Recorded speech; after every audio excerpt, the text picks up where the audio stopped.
Hey, this is Seth Breedlove of Small Town Monsters. You are listening to my favorite podcast, the CreepGeeks Podcast. That's all I got. That's it.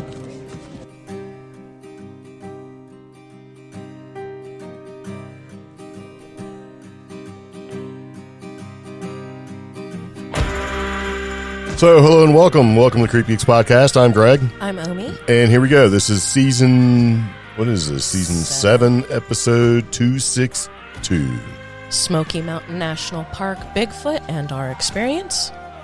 R.I.P. Linda Godfrey, Ben Hansen, Marc, Myrsell, and Cryptidcon. That's right. Okay, so first off, apologies for being gone for so long. Spoiler alert. We picked up we got COVID. It was garbage. It still is garbage. Still trying to recover. This is it's not good. We thought we would just escape it, and it's been a couple of years. You know, I had a good run. Yeah, it was great. Evidently we had like classic COVID. That's what they're calling it. Just quit saying it so many times. Well, what are they going to do? Ban us, take away all of our stuff when we told you the secret of this stuff a long time ago? Yeah, it's exactly what happened to us. But anyway. We're back. Season 7, episode 262. So here's the scoop. Didn't really want to do the podcast because still feel like garbage, but I think that's just how it is. You're just going to feel like lingering trash until this thing decides to quit or you forget about it or you get used to it. I don't know. So, yeah. So pretty much what brought this about was something that we seen. I think you sent it to me. Somebody sent it to me. I think it was you. Mm-hmm. Anyway, we'll get into that in just a minute. It'll make sense. Through the mild ramblings of cold medicine and just that overall trash feeling. Mm-hmm. Yeah. So what happened to us is we actually got back from Cryptidcon a couple days before Thanksgiving, had Thanksgiving, and wound up just being sick with COVID ever since then. No, I was sick on Thanksgiving. Well, I thought she was whining, to be honest with you, because this happens. Let me explain why. I don't want to sound like I'm down or being down on Omi. We do these events, right? We never sleep beforehand. We drive a great distance. We set up. We get organized. We do all that stuff, and it's just a thing. It's a thing that we do. Mm-hmm. Burns us out before we ever even get started. Yeah. And if it's a lot of people, we stay burned out. Okay. Because a lot of those people show up bright-eyed and bushy-tailed and want to talk about all sorts of stuff. It's like I've slept for 45 minutes over the past 24 hours. I'm a little tired, and I'm old, right? Yeah. And so I thought that since we did all this stuff and, did a lot of work, setting up, tearing down, hotel room, the whole thing that, you were just worn out because it is for us, it was a 6-hour road trip back to the house. Yeah. From Lexington, Kentucky. Yeah. And it happens, especially the temperature was it was colder there, a lot colder than what we had when we left our mountains and went to their mountains. Yeah. And so, you know how you get that, like, you've been out in the elements and you've, worked and you just get wore out. And I just thought, hey, this is part of being old. Okay. And that was not the case. No, it wasn't. And, I would apologize, but you gave me this affliction, so I think we're even. Right? Okay, then. Yeah, so it's not been good, It's trash. Anyway. So we went to golly, man. So we went out there and we did our thing and we came back. And then you sent me this thing just 3 days ago because the idea of you can get this, right? Mm-hmm. And you can't just say, cool, I can be out of work or not do anything for a couple of days and I'll just do these other things. Yeah. No. It's not like that. It's not like you're like, oh, I'm sick, guys. And you're out there waxing the car or whatever because you're sick, but you're not that. No, it's not good. It's terrible. I was literally glued to the couch, y'all. Like I could not get up. It was if fun. I did stand up, I stood up too quickly. Yep. And by too quickly, I mean it took me like 20 seconds to stand up. Yes. And yeah, and half of what I sent you was probably in a fever. Yeah, there's some stuff didn't make sense, but that's okay. Yeah. So before we roll into it, let's talk about Linda Godfrey for a second. Okay. Because she deserves it. So Linda Godfrey, if you don't know, wrote like 20 books. Okay, so she was pretty prolific when it comes to writing for like paranormal, supernatural, murder pot. I mean, all that stuff, right? Mm-hmm. But she's most well known for Beast of Bray Road and basically coining or making the term, I don't know if it's coining, but making the term Dogman a much more popular term In other words, nobody ever. Okay, so before you didn't really hear about Dogman. Yeah. You know, Werewolf Dogman. She wrote The Beast of Bray Road back in 1991. So she basically opened up the door for a lot of what we know. Is it Bigfoot or is it Dogman? That sort of thing. So if you follow like the paranormal and cryptid type stuff, you know who Linda Godfrey is, or at least you've heard her name mentioned in circles. Mm-hmm. And she's worked with most everybody. You know, I mean, like anybody you'd want to follow or, you know, do some research with or about or use them as a reference, she's worked with, and she is one of them. And more importantly, she's one of the few females in this field who actually has done noteworthy things. I mean, she's written 20 books. It's like when you talked about, you know, the top 5 ladies in paranormal, right? I mean, anyway, you had, okay, so you've got Linda Moulton Howe. She's still doing her thing, right? And then you had Linda Godfrey. And then, so anyway, it's just a sad thing that she actually passed. I believe she was 71 years old. Prolific in the books that she wrote and the things that she's done. And she's right up there. I mean, when you talk about people like Stanton Friedman, you know, you've got Linda Godfrey so she put her stuff firmly out there. And I know I'm not doing her justice because I've got cold medicine brain, but yeah, man, I was like, wow, that's crazy. Had no idea she was sick or whatever. I still don't really know what's going on. Yeah, and just last year we lost Angela Shear. Yeah. Yeah. And then the year before that we lost somebody too. We lost a couple. We lost Stanton Freeman a couple of years, and then we lost Lorraine Warren. You know, who was the other female lady? You know, Queen, if you will. I mean, there's been a bunch, but I was, you know, not ready for or not expecting this. So, Sasquatch, Dogman. You know, she wrote just all sorts of stuff in just 20 books. That's a lot. That's not Nick Redfern territory. That guy writes like 30 books. You know, I mean, she wrote, and she's, you know, a reporter anyway. Yeah. And so, I just want to mention that. And then, of course, this kind of bugged me. Maybe it's because I've just been perpetually grumpy for the past 3 weeks because I've been sick. I've seen some people that are like making posts, you know, about rest in peace, Linda Godfrey. And you look at it and you're like, you can't tell if the post is about them or the person who passed away. And it's like, you look at that and you're like, wow, this looks almost like a greeting card type picture. You know, it's like them holding a book. And if you didn't see the book, you wouldn't know it was about Linda. It bugged me tremendously. Yeah. It's like, really? Are you clout chasing? Is that what this is? But, you know, when you see that sort of thing, you look at that picture, just the post that this person made, and there was a couple more like it. You're like, oh, it's obviously all about them. Mm-hmm. And so those are the people that I have tendency to stay away from. Yeah. I just can't be bothered with that sort of like self-grandizing. So anyway, there we go. Move back into it. So, okay. Rest in peace, Linda. You made a tremendous, tremendous impact and contribution to the whole paranormal cryptid UFO research type thing. Yeah.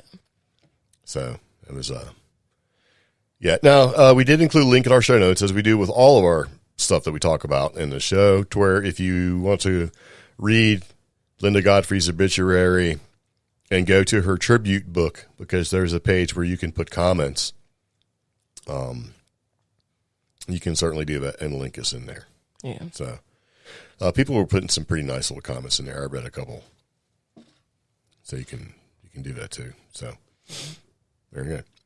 Like the literature was as inviting as her personality. Oh, I thought that was kind of nice. Yeah. Okay, so the thing that you sent me to kind of roll back into what we were starting to allude to was a BFRO report, which is, what does BFRO stand for? Bigfoot Field Research. Researchers, organization. Yeah. And this happened May 30th, 2021. Right? Yeah.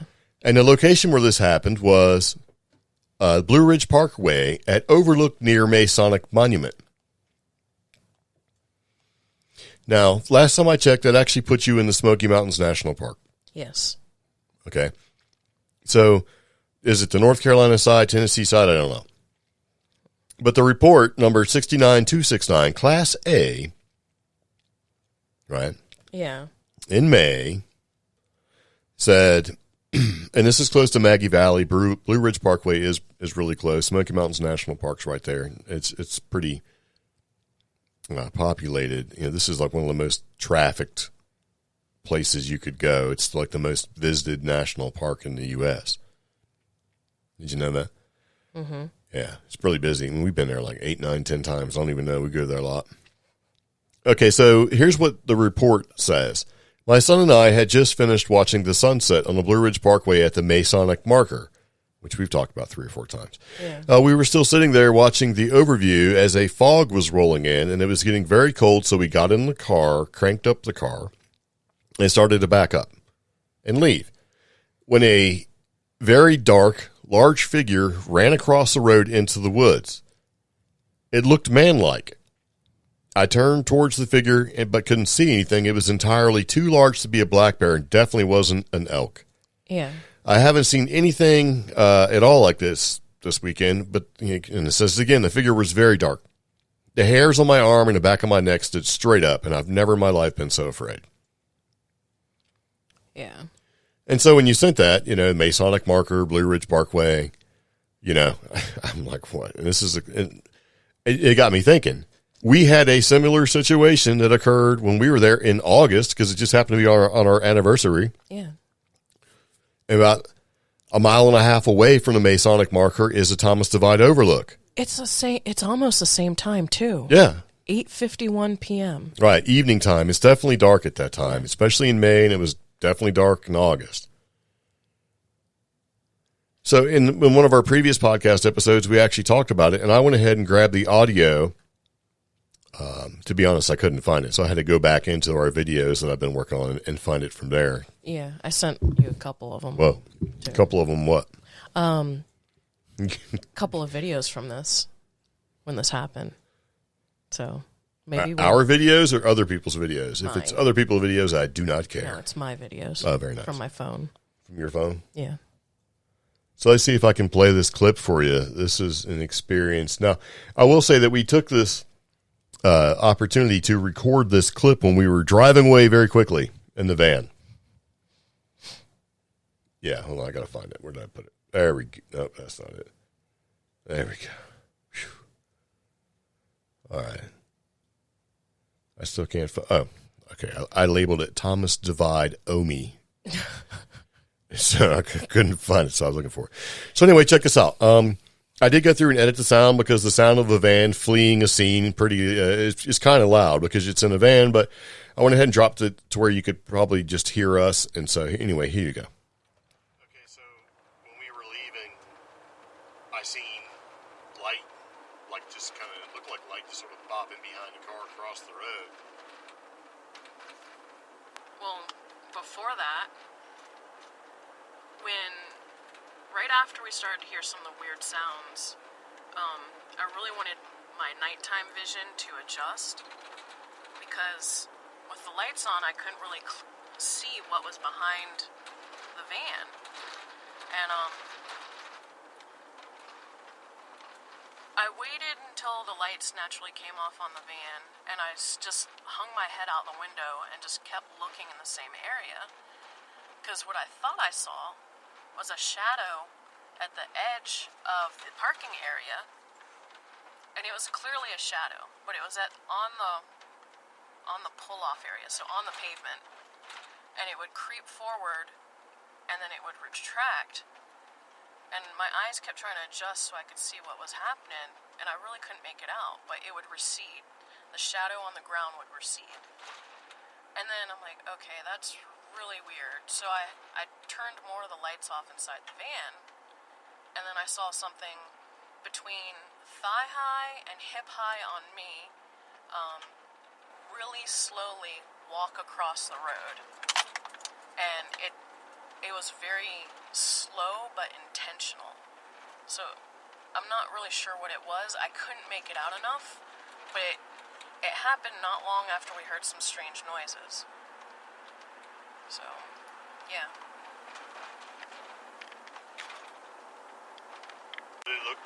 What did it look like? So that's the thing.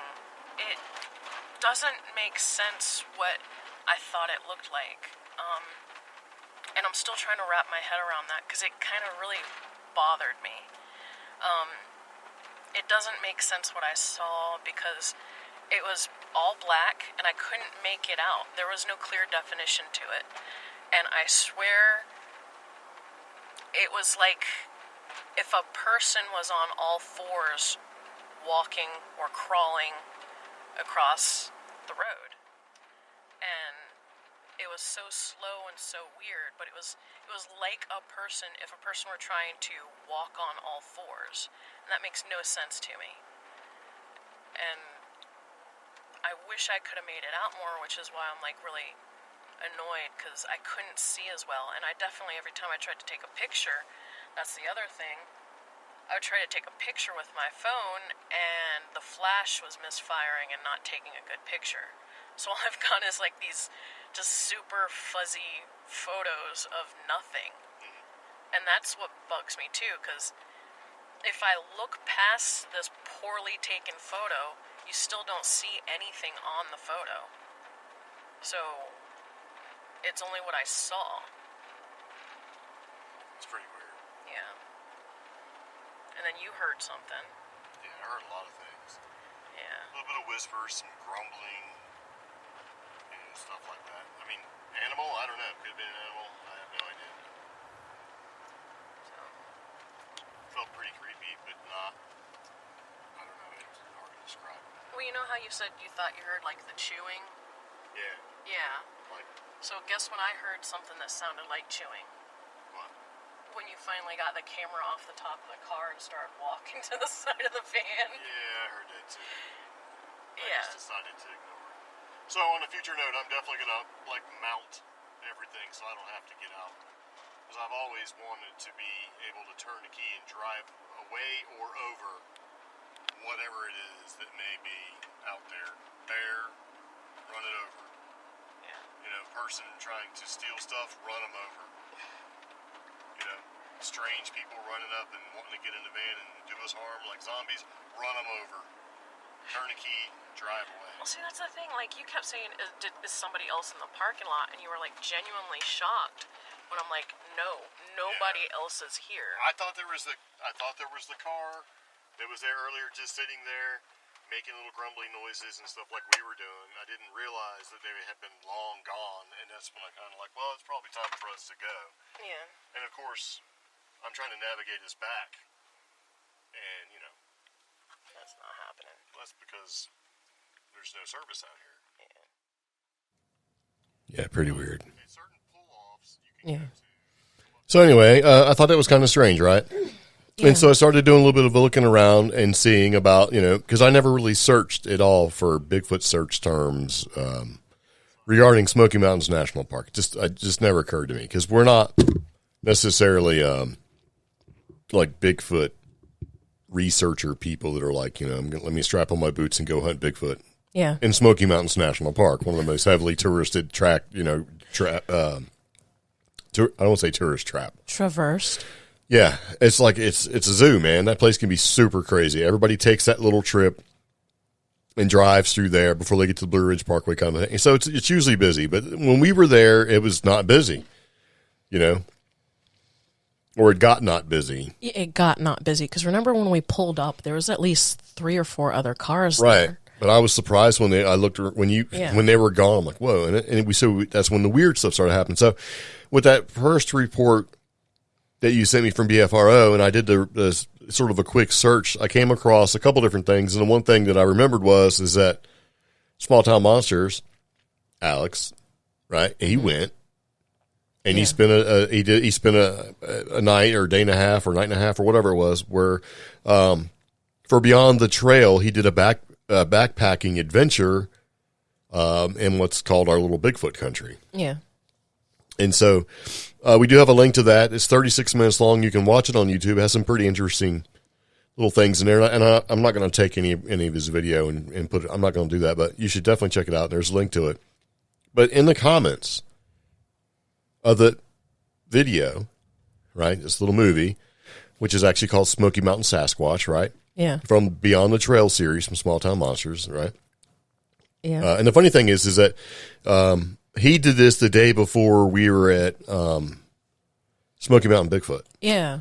So we seen him the next day and kind of said hello and all that sort of thing.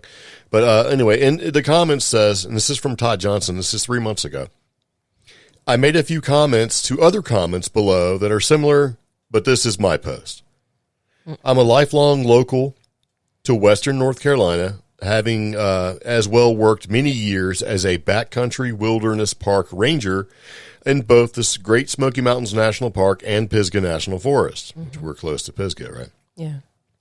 I have worked doing everything from maintaining backcountry campsites to GIS mapping of remote animal populations to archaeology, because we do have a native, Cherokee and everything, have native presence. It says, I have encountered all the standard animals that are well documented and others too. I have seen massive birds the size of the largest condors, both black and brown, mountain lions, or as old timers here call them, painters, which is basically panther, right? And I have also seen Bigfoot up close, eye to eye, for a solid minute after staring at each other after I hydroplaned 30 plus feet and skidded to a stop. Because he got all right. Within a foot of running over the Bigfoot crossing a rural road in a horrific rainstorm. I thought I was seeing an escaped buffalo from a nearby bison ranch that escaped during the storm, but when I came to a stop and looked at eye to eye and scanned its whole body except for not seeing below its knees, it was on all fours running across the road, and after a minute it ran away on all fours the rest of the way across and up the well-established game trail. It looked like a massive hairy person with a face that highly resembles Aboriginal Australian people, and the Cherokee elder who spoke with me about this says they are the smart people of the forest and have always been there since they have arrived in the area 11,000 years ago. And this took place 8 years ago west of Asheville, North Carolina, and I totally get why some will not believe in them until they see them. Or until they see one. I was open to the idea, but seeing up close makes you a solid knower. And these are human cousins, far more human than ape, and like bears, they can be found close to where people are just as easily in remote areas. Some people would say that there's so many tourists and people and everything that there'd be no way that an animal like that would want to live in the area. And when I think about that, I can see where that would make sense. But I also know that there are black bears that will jump in a Pizza Hut dumpster and grab a pizza faster than anything. And you think that they wouldn't want to live there too, but they're opportunistic feeders. I know. And they ain't too scared. Now, if you were a Bigfoot and you were of reasonable intelligence, would you just run like a man across the road, or would you try to act like a bear? Maybe camouflage yourself. If these guys are masters of camouflage and living in their environment and being in it, which a lot of people say they are, wouldn't you want to mimic another animal?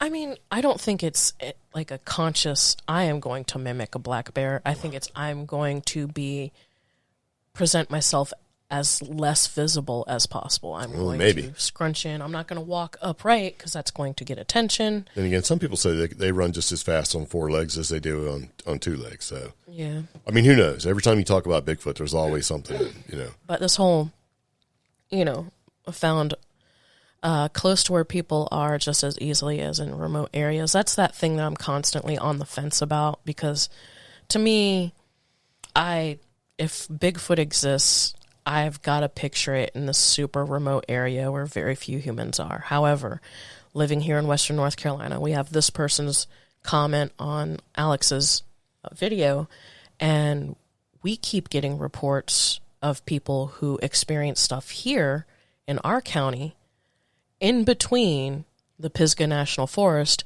and Curtis Creek Camping Ground, And then if you look at that like a pie slice, the next slice over is like an industrial area. Yeah. So obviously they are coming in, or these sightings are occurring where people are going to be about. And this is an area where if you step off the road, you can disappear forever.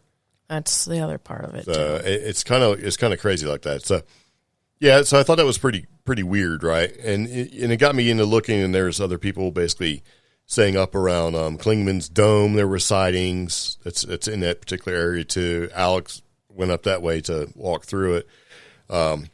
Areas around, where we live, there's been sightings as well, like you just, said one. Yeah. But the thing is that people have seen things close to the Masonic monument. Yeah. Right. There's that and we've been there a couple times. It's pretty weird. And, Adam went there and checked it out. But, yeah, it just sort of struck me as weird with this report and then the running on all fours report, right? And then the experience that we had. I don't know, man. I think that there's something in those woods because, I don't know. If you've ever spent any time here, these woods aren't right. None of them are. No. Especially, I mean, it has a weird feeling and stuff.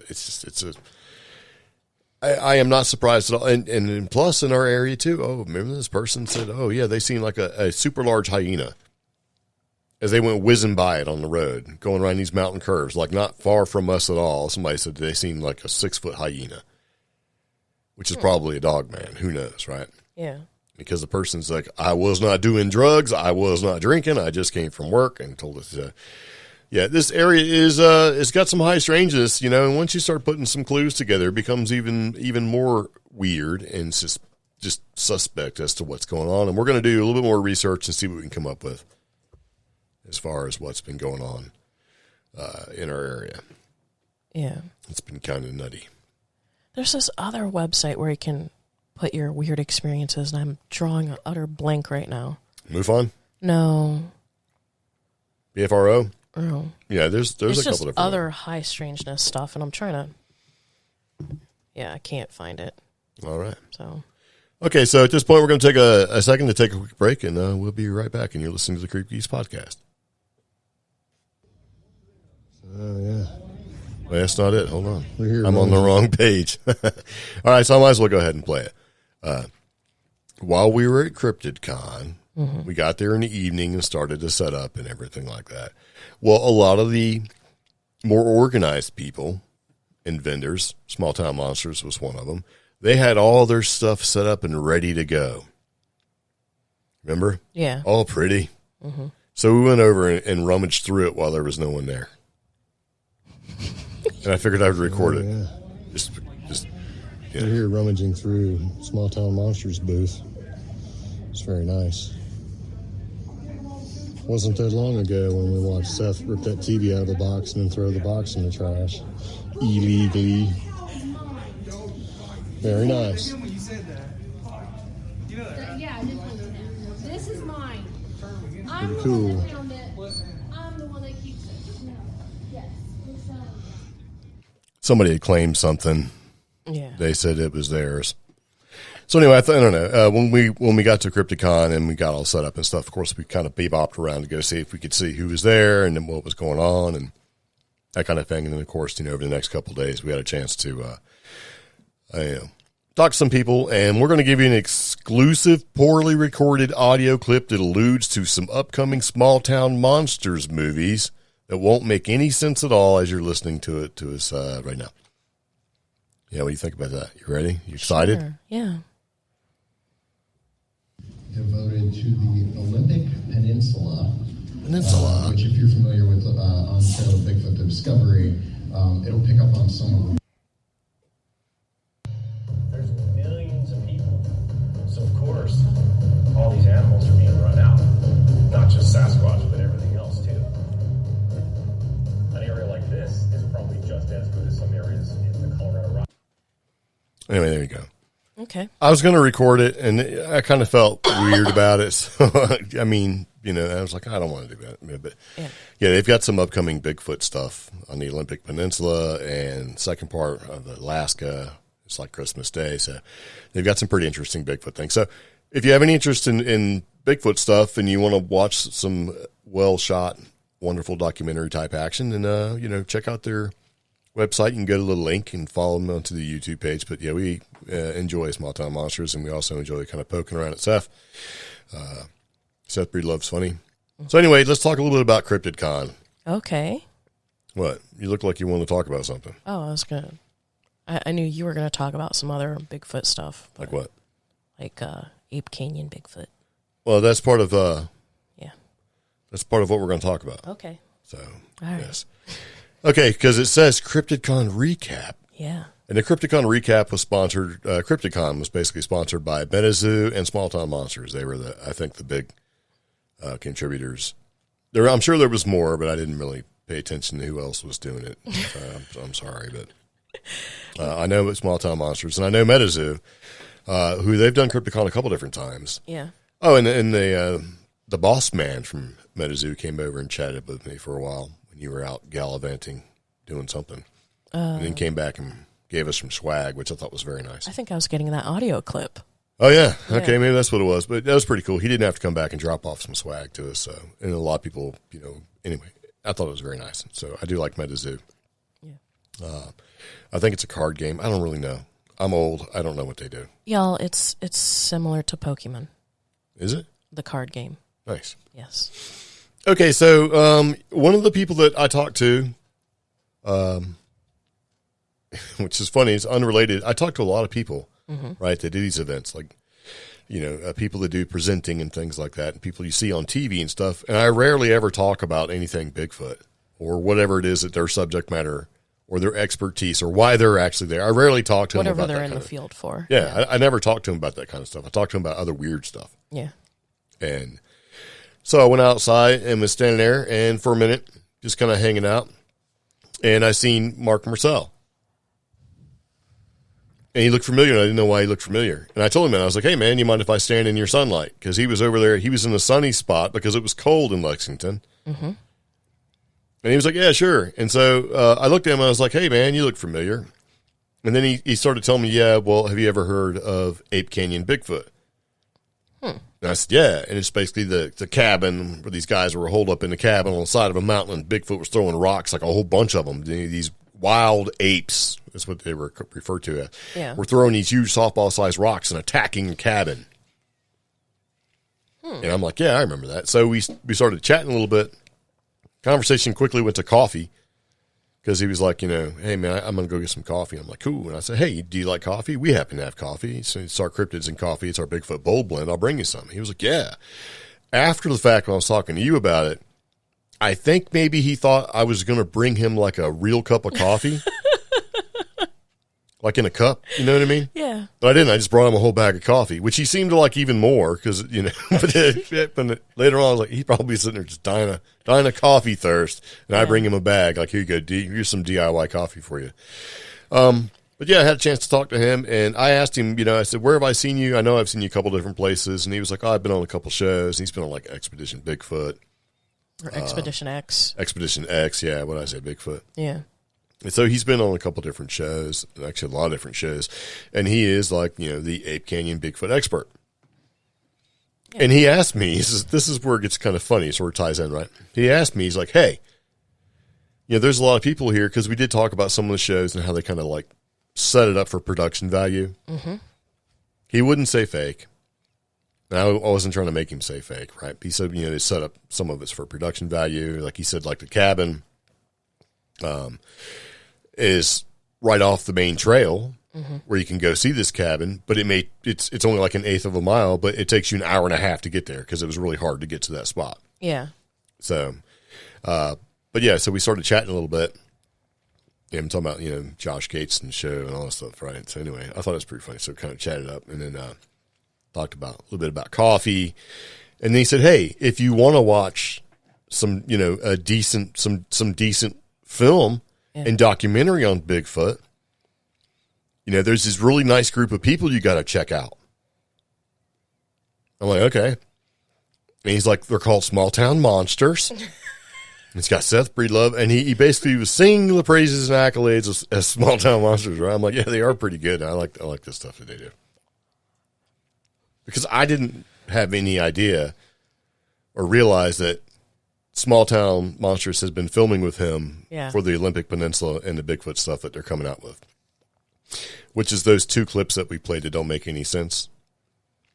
But that was part of a reveal at Cryptidcon. So if you're still listening to the podcast, that's where that sort of ties in. And I thought it was pretty funny. I was like, yeah, they are, man. So, well, this was the first But he's a really nice guy. Yeah. So. And this was the first time I got to meet Eli in person. I mean, I've commented on his stuff before. And he was telling me things. I was like, yeah, Brown Mountain Lights? Yeah. Yeah. my camera. Yeah. It's like, oh, yeah. So it's pretty cool to get to talk to him, chat it up and stuff, and seen him Small Town. And Marc Myrsell was pretty funny. Personable guy to talk to. So we didn't really talk about Bigfoot. We talked about coffee and drinking coffee and just rambling stuff like that. So it was pretty nice. But I gotta say, literally by Saturday of Cryptidcon, I was wore out. Oh yeah, yep. Just wore out.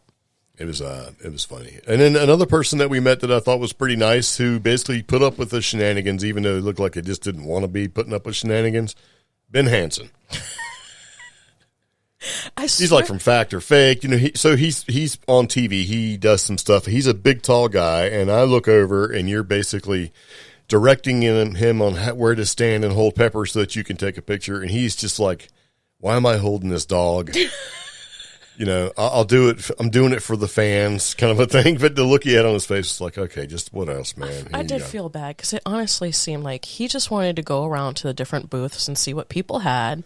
Yeah. And see some interesting stuff. Not to be Ben Hansen. It seemed like he did, and I think he was okay with it afterwards, But we didn't bother him, but it was just kind of funny. I look over and you're like, here, stand over in the light. That dude is very tall. Everybody's he's well over 6'4". I don't know. Yeah, and I am not even 5'2". I am barely 5'2". And no matter how I put my camera at him, just like glare, just nothing but glare from lights, because that's how short I am. And he's trying to hold Pepper, and Pepper was being a little bit of a princess. So she embarrassed us. There's this one older Chihuahua that shows up, and we've seen this older Chihuahua 5 or 6 times. Yeah. And Pepper hates him every time, and there's no reason for it. He's a nice guy. He is. And I don't know why she got so stupid over it, because he was smelling around trying to do his business. Pepper tried to lunge at him. I jerked her leash, made her do a complete flip, and she didn't even break stride, just kept barking. I'm like, you idiot. So I don't know. It was just funny. I don't know why she doesn't like him. There's no reason for it. Yeah. There's not. So maybe this dog wronged her somehow, but I doubt it, because he seemed like he was super nice. But yeah. He seemed like a little nice fellow. Yeah, just like the people that were there, the people that we talked to were very nice, The Hodag guys were there again. Yeah. And the funny thing about the Hodag guys, those guys were everywhere, running around doing stuff. And, at one time the Hodag creature looked to be over 6 foot, and the next time looked like 5 foot something. I'm like, what's going on? Is it more than one Hodag? I mean, I'm seeing them, right? Because I got no juice, no horsepower. I'm just chilling in my chair, man. I'm just trying to be cool. And I want people to show up and talk to me, but at the same time, I didn't want people to show up and talk to me. I just didn't feel everybody like it. from their store came. Yeah. And they were selling out of, they have Hodag root beer. Hodag.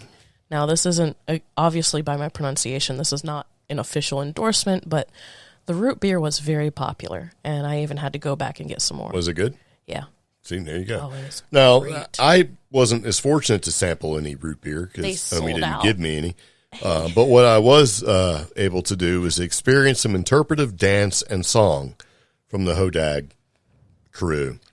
And I recorded part of it as I walked right through everything they were trying to film and do, because I was on a mission. So might as well go ahead and play it in case I wrecked it. So anyway, here, check this out.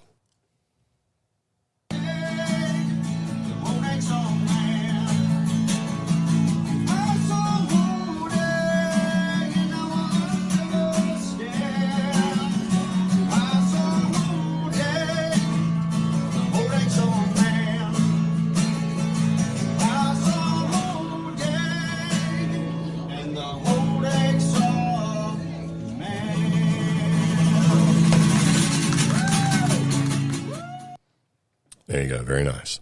Yeah. So if the Hodag guys are listening, there you go. Little shout out for you.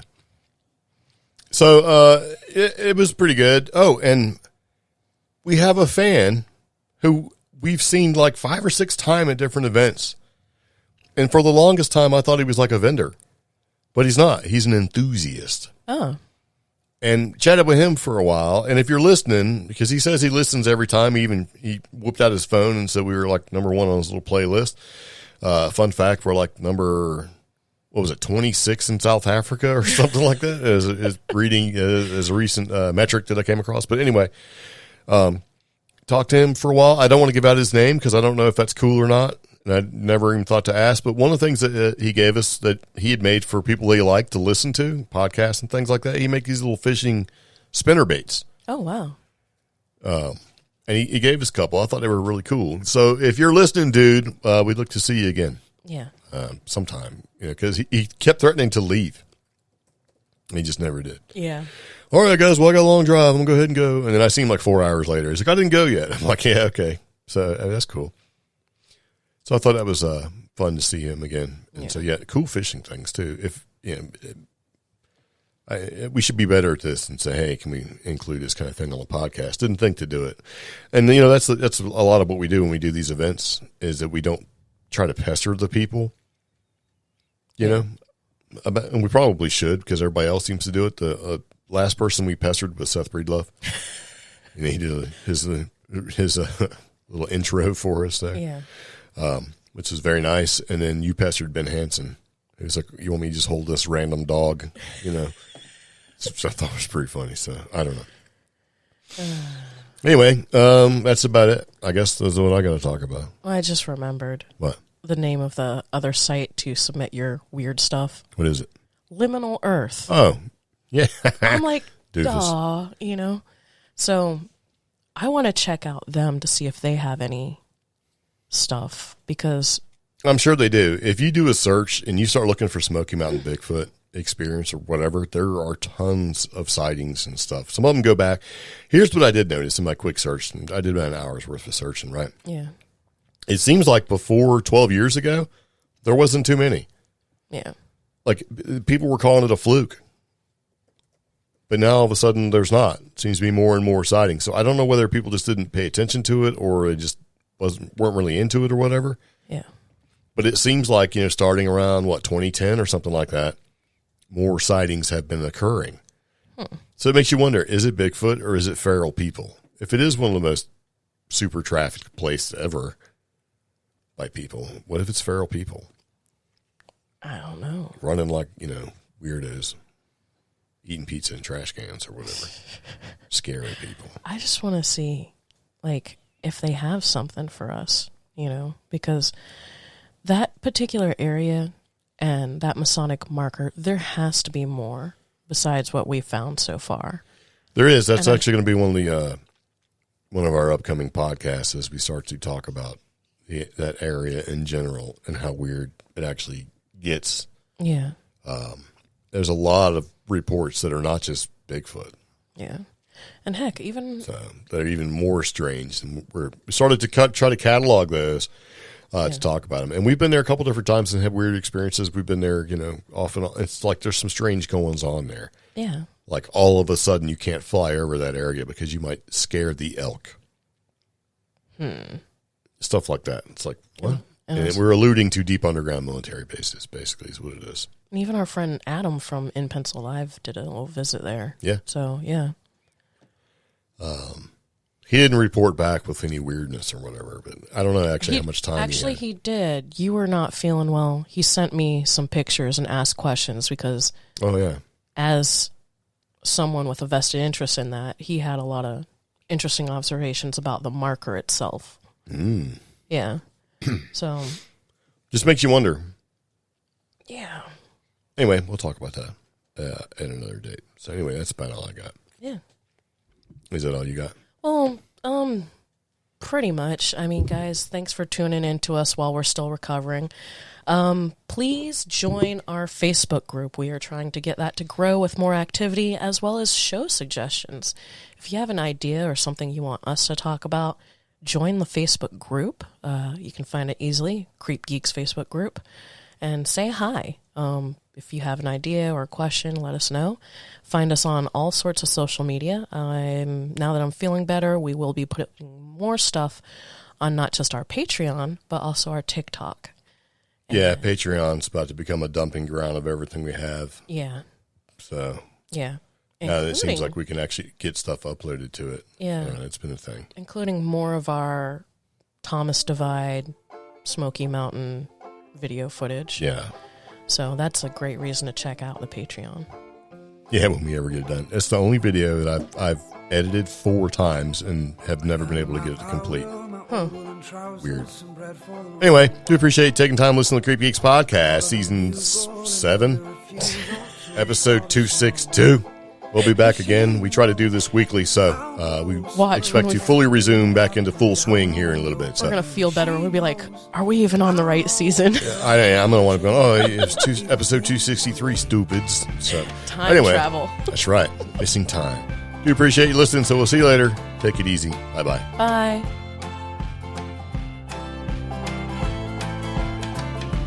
Jesus, come briefly, dismiss me or keep me, just let me go home. She'll be burning a candle under the mantle when the evenings get cold. She knows that I'll grow slowly as a raindrop down her window pane. She knows that I'll hold her locket on a chain to keep the evil things away. She knows that I'll hold slowly as a raindrop down her window pane. She knows that I'll hold her locket on a chain to keep the evil things away.